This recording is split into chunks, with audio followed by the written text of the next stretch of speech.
pel Pla de Rodalies i continuant per l'esforç inversor de l'Estat a Catalunya.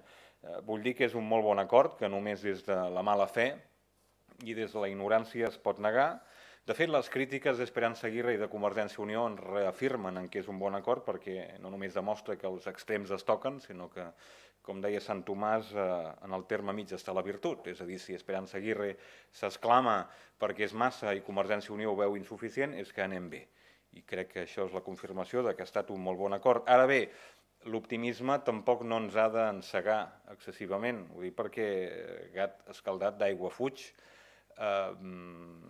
Hem de vetllar en primer lloc per l'execució real de les inversions que pressuposti l'Estat pel 2009 i en segon lloc també hem de dir que ningú no ens regala res. En definitiva estem també tapant forats després d'anys i panys de baixa inversió acumulada, després d'anys d'oblit, de postergació sistemàtica per part dels diferents i successius governs de l'Estat de qualsevol signe, color polític, amb un tema fonamental pel nostre futur, pel nostre dinamisme i per la nostra competitivitat com són les infraestructures.